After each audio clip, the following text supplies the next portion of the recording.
Hello, hello, hello, hello. Welcome to another episode of Fictional Character Motivation. I'm your host, Quan, and today we'll be going over one of my favorite movies that has impacted me ever since I saw it, which is Wanted and on getting control of your life. Hope everyone's doing well today. Also, please let me know how you feel about this new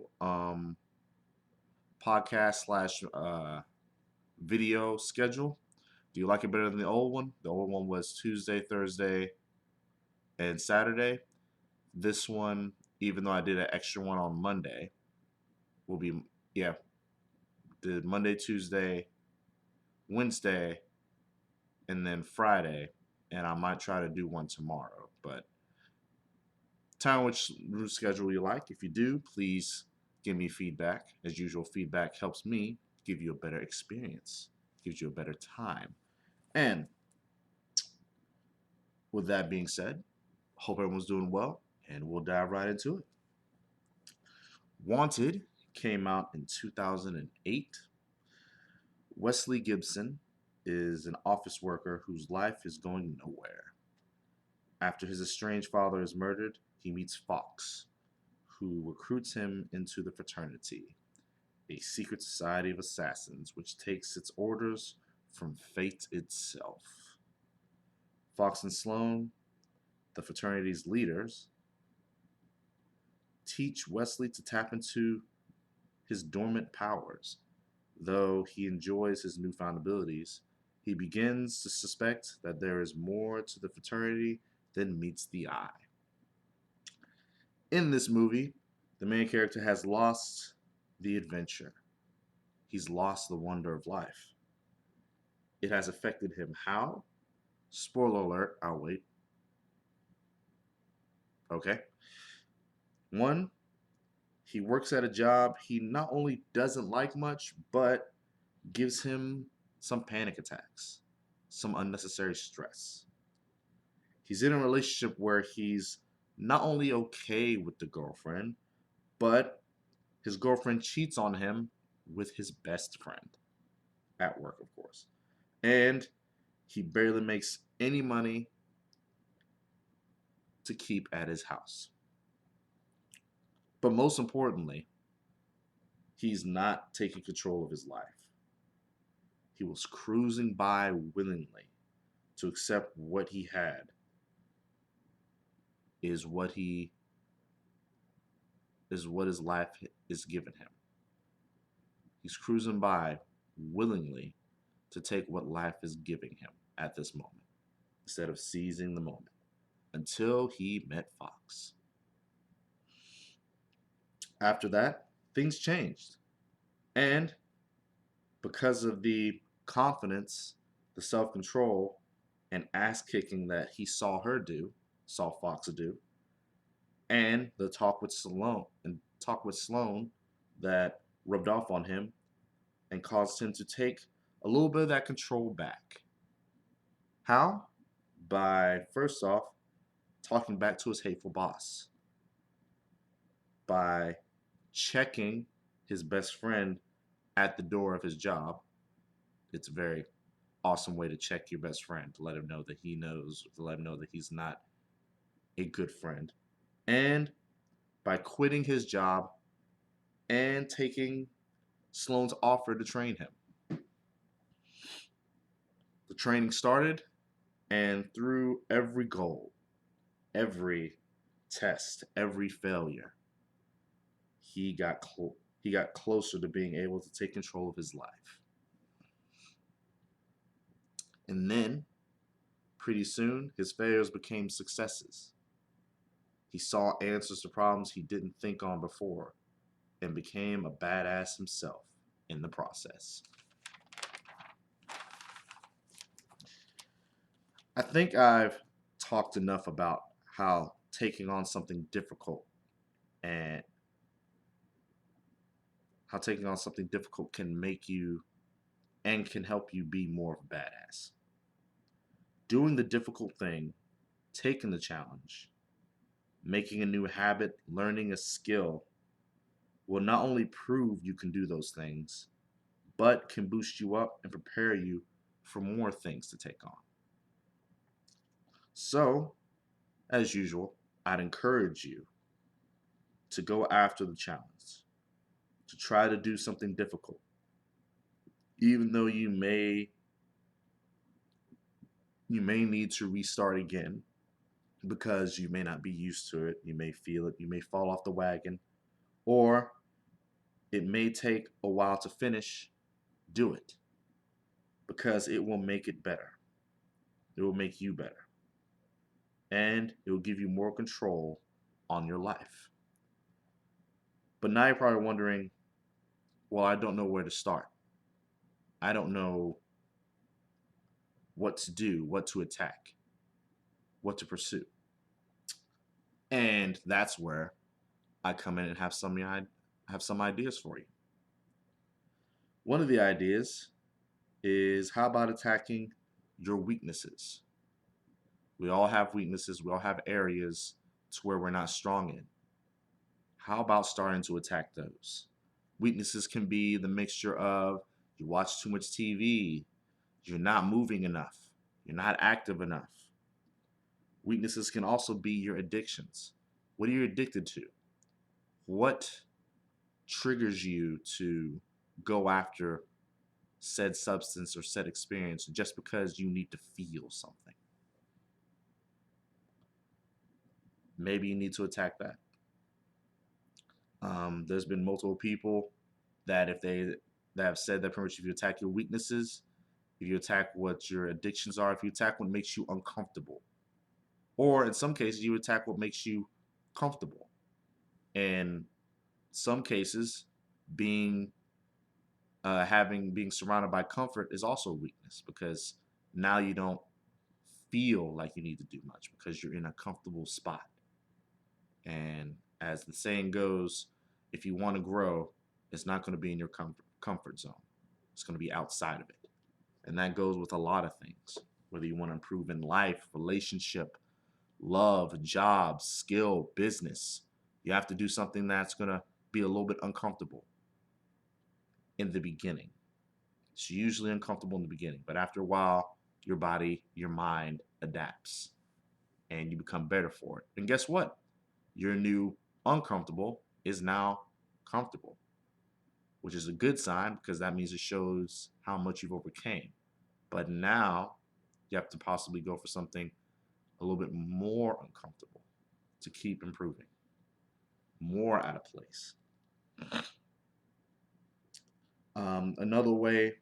Another thing to attack that might help you gain more control in your life is, where do you need more discipline? Do you need to set a regimen for workout? Do you need to focus on cooking more? Do you need to focus on going out there more? Do you need to focus on facing something that you just hate to face, but if you face it and get used to facing it, it'll make you better? What do you lack discipline in? Is it self-discipline from food? Self-discipline from technology? Self-discipline from gaming too much? Which one is it? Think about it. Another thing you can attack is things that will improve your life in the long run. The You already know that pretty much most of the time the saying goes, or paraphrase and whatnot, but the thing that that may take a while to gain is most likely the worthwhile thing to do. And that is definitely for skills. What about if you want to go back to school to get a new skill, get a new technique, get that degree, or go for that position that'll put you at a better spot? Attack the things that is going to improve your life: health, mental, physical, spiritual. What is the thing that you can work on that'll improve your life? And of course, the last thing that you can attack, and it's not the worst thing. To some people it is.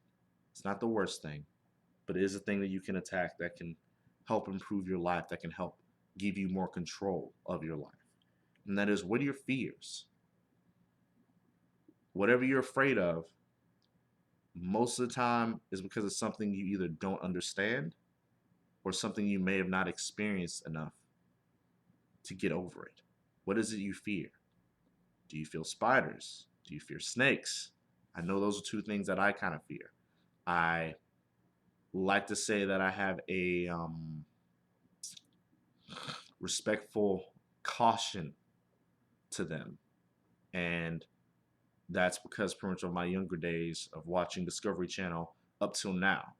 I know that if a spider or a snake is nearby, I know not to just joke around with it. I have respectful caution to it, which is as long as you stay over there, I'm gonna leave you alone. If you come toward me, I might need to come toward you, and that makes me wonder what's going on. And facing that fear head on sometimes, to where you can dumb it down to, oh, I'm afraid of this, to where you see it and you lock up, versus you see it and it's like, okay, I know what kind of thing you are.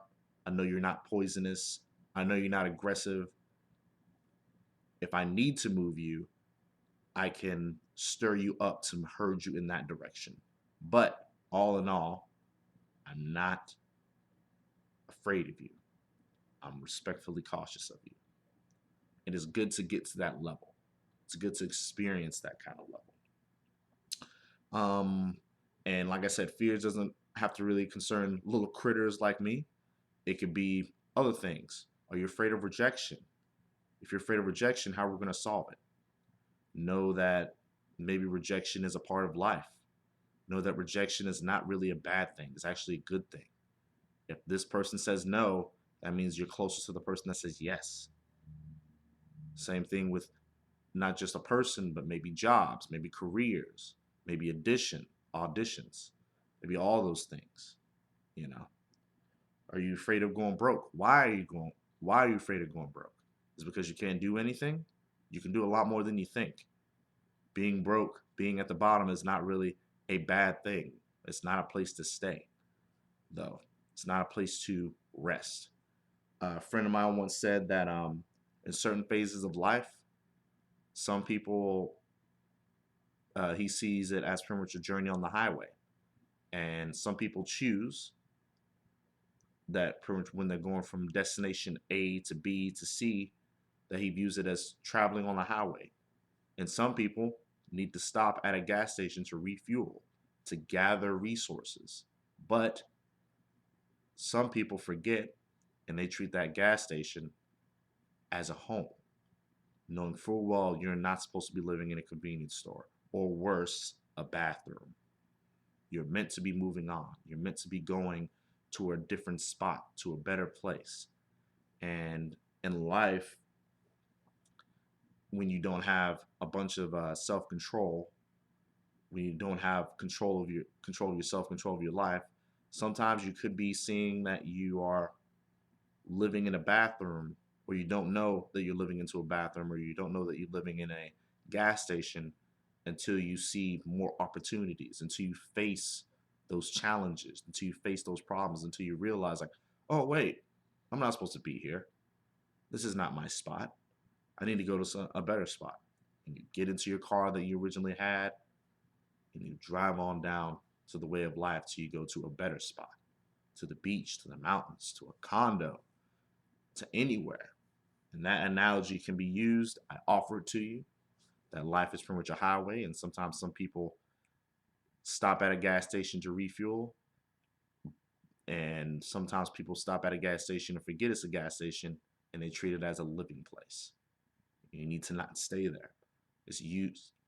It's used to help refuel you, to help rebuild you up, but it's not meant to be stayed. So, with that being said, I hope that that gives you incentive to improve more, to try to take control more of your life. Like I said, I know that 2020 has been a very rough year for everybody, but we're now starting to see um, light at the end, the light at the end of the tunnel. Vaccines coming out. I'm still waiting to see, me personally, I'm still waiting to see the effects of everyone else taking it. before I take it. If, of course, if it's free or if it costs money. But all in all, I respect your views. I'm not going to force mine down your throat unless, of course, it's about improving yourself. And if that's the case, I want you to improve yourself. As a quote from a movie, Breaking, which shows pretty much my age and also what interest I have. I do love breakdancing. I'm trying my best to get my fitness back into it. But and pretty much one of the quotes, the female lead sees Turbo training some kids, and Turbo comes over to talk to him, and she's seeing how good the kids are, and she says, "Man, you better watch out. They may be able to beat you." And he says, and he basically, I forgot what he strictly says. I'm paraphrasing, but he basically says like, "Oh, I want him to. I'm about the same way. I don't want you to look at me and be like, man, he's positive. Man, he's motivating. He's doing this." No, no, no. I want you to have the same energy or more energy than me. I want you to surpass me. Now, granted, just like in martial arts, I'm not going to just give it to you. No, you got to earn it. You got to fight for it. But I want you to surpass that moment that you're at. I want you to gain the knowledge, gain the energy that you need to keep that going. And one day you might, but you won't know if you don't try. And I want you to succeed. I know pretty much we're about to bottom out on this year. We have pretty much the vaccine going in. Even though the numbers are still pretty high, I want you to still be able to live your life. Because remember, we could all pass at any moment. I mean, not to be pessimistic, not to be apocalyptic, but 2020 could be it. This could be the last year, and we don't know it. Or it could be the beginning of something new. And if it is the beginning of something new, what would you want to do? What would you want to take out? What would you want to control? What would you want to be better in? What level would you want to ascend to? But that's just with me. Hope everyone's doing awesome. Hope everyone's doing well. I hope this impacted you. As usual, please let me know. Like this video or podcast. Share this video or podcast. The more people that I know that I'm impacting, that I'm helping, the more purposeful I feel. And as usual, if I do that, it's more pretty much a little bit of encouraging, so that if I know that people are listening, it encourages me more to hit those people, even if it is 5 people. I'm pretty much viewing myself that I have maybe 5 or 6 avid listeners, and those 5 or 6 avid listeners, or whoever is listening, I thank you. I applaud you. I appreciate you. As usual, if there's anything else you want me to help you with, if there's anything else you want me to talk about, if there's a movie you want me to hit on, please send a request and I will do that for you. I will look at it. I will turn it upside down and find it. Even if you think, oh, Quan ain't going to find a positive note from this movie or that movie, please, please test me. Test me. I mean, like I said, I've done, if you're pretty much been listening to me ever since before October, you know I did pretty much a whole month during October to where I did nothing of horror movies, nothing but horror movies. But I gained inspirational knowledge. I gleaned inspirational knowledge from the horror movies. I said, hey, there's this, from which you can be stoic like the Terminator, or you could be, you can be venting out like a werewolf, or you can literally cast spells with how you speak like witches and wizards do. Just gotta figure out how to connect it. I pretty much link it together. So please give me a challenge if you want, but I'm grateful, I'm happy, and I'm thankful for everyone who is listening to me so far. I hope this impacts you. I hope this inspires you. I hope this keeps you going just as much as I try to keep on going. And as usual, love you. Deuces.